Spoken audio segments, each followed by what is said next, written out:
E amanhã começa a CPI mista do INSS e o ex-ministro... Estamos aqui, Adriana, nessa câmera da frente. Opa, tá aqui.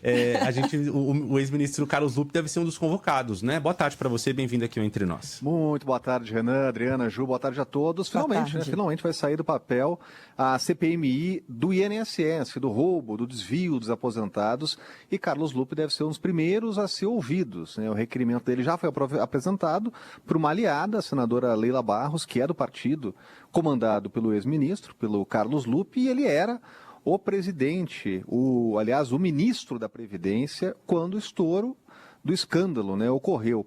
Agora, sabe que, além dele, que está pedindo, inclusive, para ser ouvido, então está se antecipando, ia ser ouvido de qualquer forma, né? É possível uma CPI do INSS não ouvir o ministro da Previdência, que estava no momento, e também o presidente do INSS, que é o Alessandro Stefanuto, que estava lá naquele momento quando o escândalo estourou. Então, eles vão ser ouvidos. E aí começa uma guerra de requerimentos.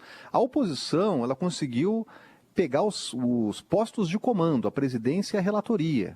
Isso numa estratégia ali muito bem desenhada pelo opositor, eles conseguiram uma maioria circunstancial na CPI e conseguiram a aprovação. E por que circunstancial? Porque o governo pega a calculadora, bota na ponta do lápis e vê que tem maioria, uma maioria formal, mas é muito frágil, e a base do governo não está alinhada ali suficientemente para encarar uma CPI desse porte. Então o governo vai enfrentar dificuldades. Agora, Adriana, além dessas questões políticas, e CPI sempre é um palco político, o mais importante agora é que a CPI aponte responsáveis, né, sendo nesse o governo, em governos anteriores, também o que fazer daqui para frente para evitar que escândalos como esses ocorram e também a devolução do recurso para o aposentado. Isso não aconteceu de forma plena ainda. Está acontecendo, há uma promessa do governo, há processos judiciais, mas as CPIs elas funcionam também para isso, para apontar inclusive mudanças de legislação, de regramentos, para evitar que escândalos como esses aconteçam ou voltem a acontecer. E no fim do trabalho da CPI sempre tem as sugestões de indiciamentos, que são passadas para o Ministério Público.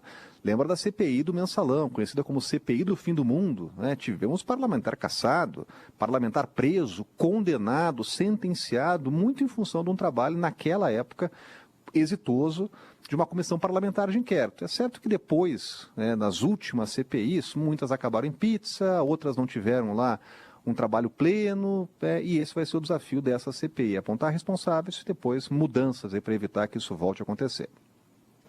Tá certo, Orengo. Agora, a gente sabe de muitas CPIs que terminaram em pizza, de fato, casos graves, investigados que depois acabam em nada, mas, de qualquer forma, se você tem um escândalo desse tamanho, um rombo, né, que gerou para o governo uma situação muito complicada e para os aposentados, que são as grandes vítimas, um roubo descarado, você depois terminar e falar assim, não, falar para todos os milhões de aposentados, mais de 3 milhões de aposentados e pensionistas, não, mas não tem responsabilidade, ninguém é responsável por nada.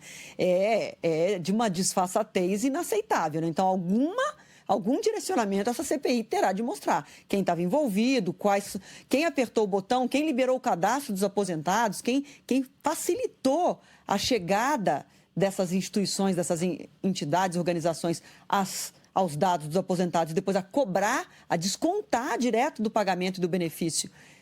Você vai dizer para esses milhões de aposentados, não, ó, investigamos aqui, mas na verdade não tem ninguém responsável. Então vai ficar muito ruim você servir pizza no final dessa CPI. Mas vamos aguardar. Nada é impossível em Brasília. Obrigada demais.